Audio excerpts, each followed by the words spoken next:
चलाती कड़ी धूप में पांचों बहू खेत में गन्ने की कटाई कर रही होती हैं।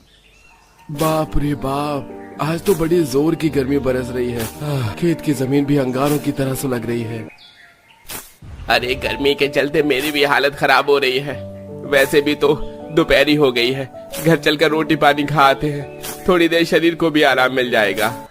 रामू के साथ लखन, विनोद, सोहन, मोहन पूछने के लिए खेत के मालिक माखन चंद के पास आते हैं, जो कि छतरी में बैठकर बड़े चाव से ठंडी रसमलाई खा रहा था।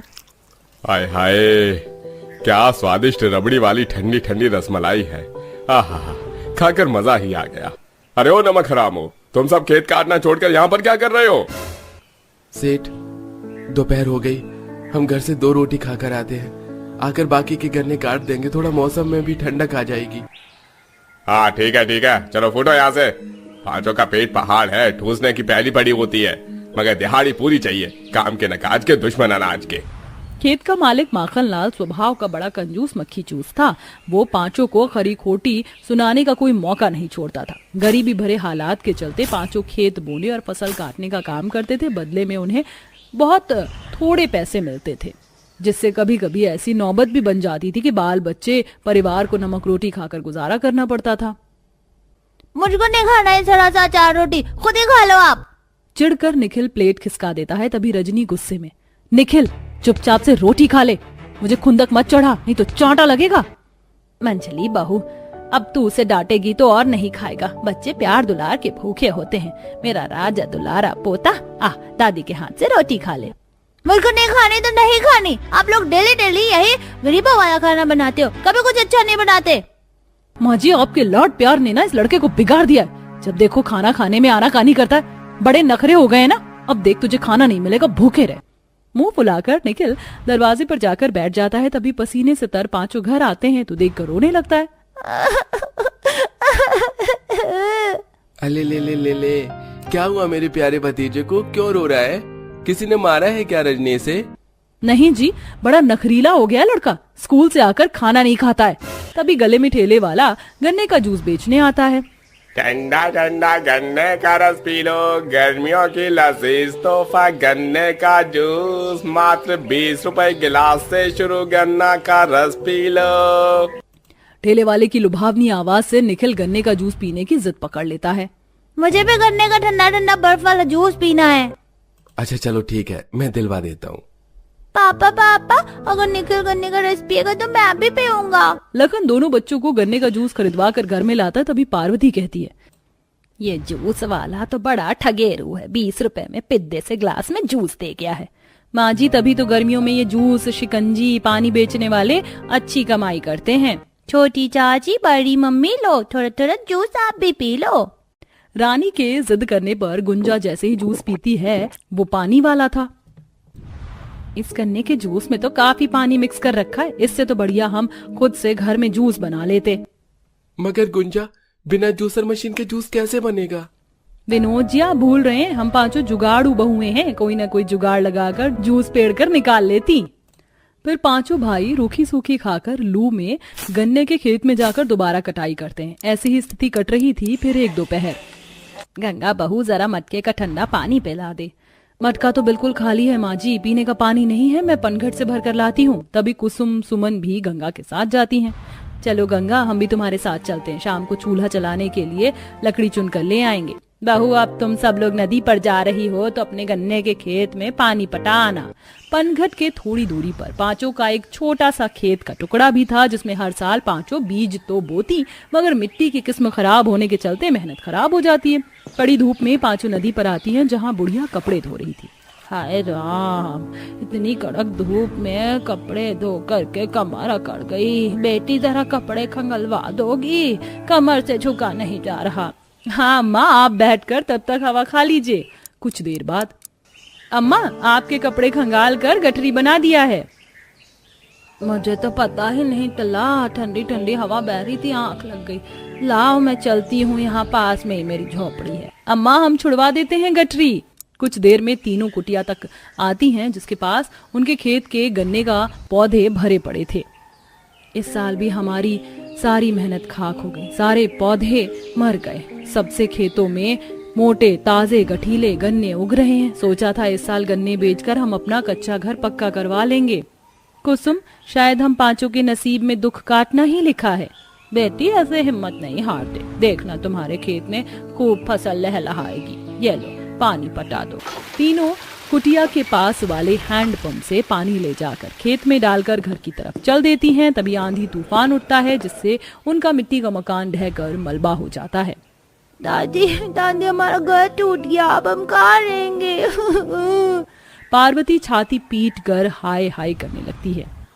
क्या ऊपर वाले, अरे पहले ही मेरे बाल बच्चे क्या कम दुख काट रहे थे, जो ये मड़ई भी छीन ली। अब कहाँ भटकेंगे हम इस भीषण गर्मी में। तपतपाती धूप देखकर गंगा रजनी जुगाड़ से तिरपाल बांधकर थोड़ी छांव कर देती है। सबकी रात बगैर खाए पिए कटती है। 2-3 दिन यूं ही गुजरने के बाद उनके पति खेत पर से दौड़े दौड़े आते हैं। तुम सब लोग हमारे साथ जल्दी से खेत पर चलो। मगर लखन बेटा, हुआ क्या है?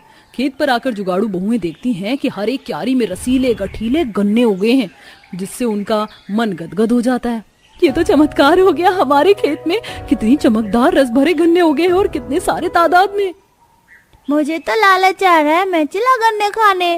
निखिल जैसे ही एक छोटा सा गन्ना तोड़ता है, वहाँ नया गन्ना पनप जाता है। हे भगवान, ये क्या चमत्कार है। पार्वती, ये जादुई गन्नों का खेत है। तुम्हारी 5 बहुओं की मेहनत का फल है। इन गन्नों से जो कुछ तुम चाहे बना सकती हो। यह सुनकर 5 जुगाड़ू बहुएं नदी और खेत के बीच वाली ठोस जमीन में घर की नींव खोद देती हैं। हमारे गन्ने का घर बनाने के लिए इतनी खुदाई काफी है। चलो अब गन्ने तोड़कर लेकर आते हैं। अब कुछ बहुएं खेत से गन्ने तो बाकी मिट्टी लाती हैं और गाढ़ा गाढ़ा लीप कर उन पर गन्ने के सरकंडे लगाती हैं। इसके बाद में छत और आंगन के चारों तरफ बारियां बनाती हैं।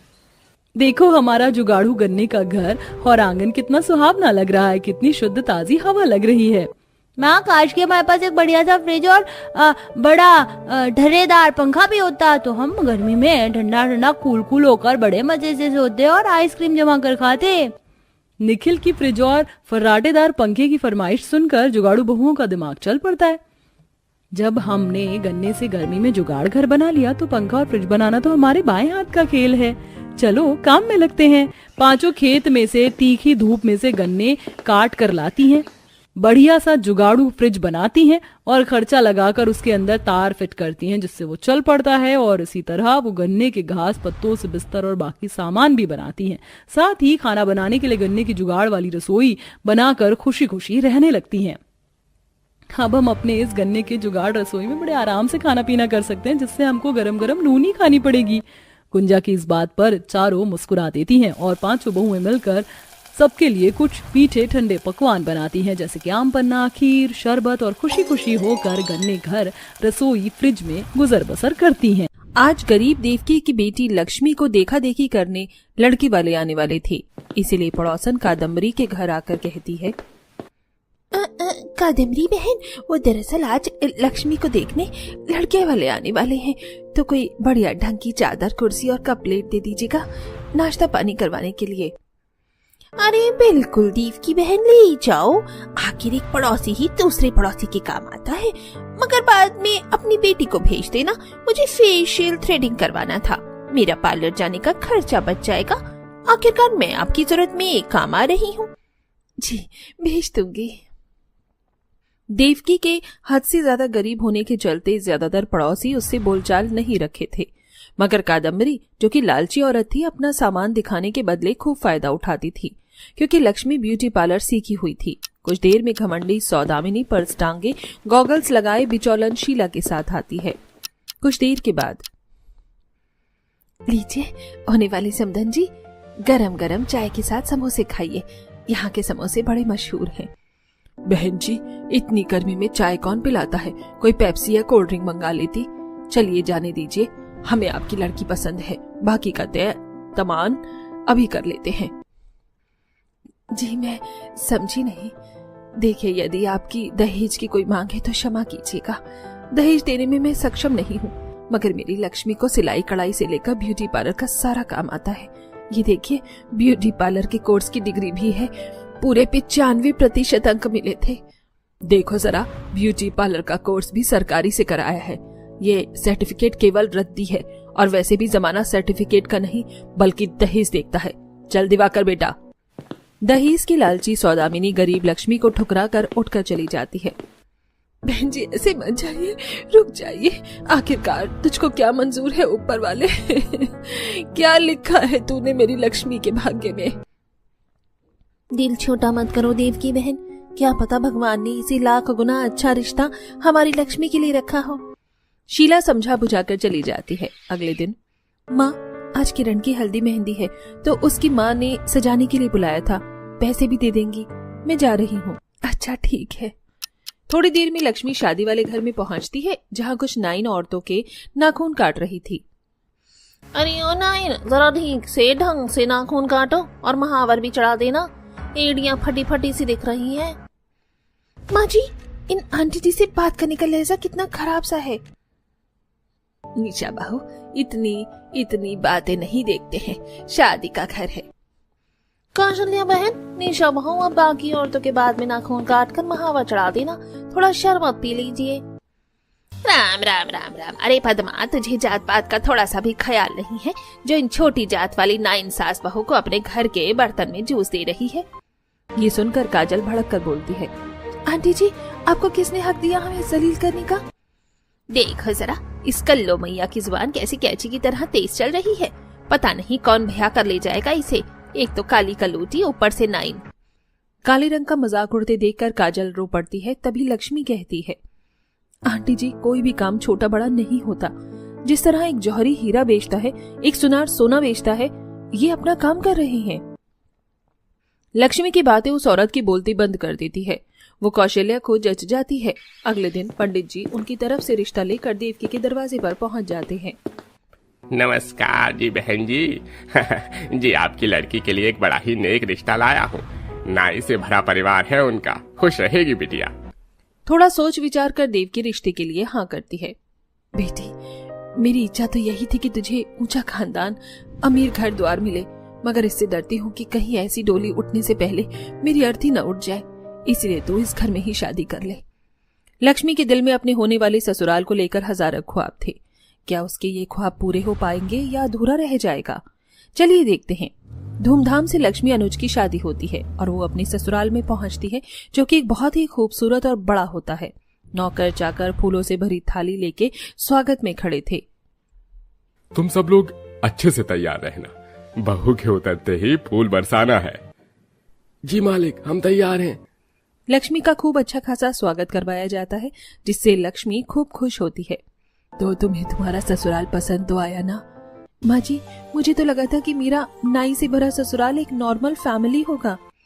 देवरानी जी, हम समझ सकते हैं तुम्हें ऐसा इसलिए लगा क्योंकि उस दिन शादी में औरतों के नाखून काट रही थी, क्योंकि पद्मा जी के परिवार से हमारा बहुत ही पुराना ताल्लुकात है, वरना हमारा तो खुद का अच्छा खासा सैलून है, वो भी मशहूर। आइए भाभी, मैं आपको पूरा घर दिखाती हूँ। काजल लक्ष्मी को पूरा घर दिखाती है, जहाँ बड़े बड़े कमरे, किचन, लिविंग हॉल और हाई फाई सैलून भी बना हुआ था। काजल, ये क्या भला है? यहाँ तो शॉवर वगैरह भी लगा हुआ है, क्या ये बाथरूम है? जी नहीं भाभी, ये बाथरूम नहीं बल्कि बड़ी और छोटे भैया का सैलून है। काफी सारी मॉडल्स अपनी हेयर कटिंग और हेयर वॉश करवानी आती है। इस तरह लक्ष्मी का उसके नाई से भरे अमीर ससुराल में पहला दिन गुजर जाता है। अगले दिन वो बाल धोकर झाड़ रही थी कि तभी सास आती है।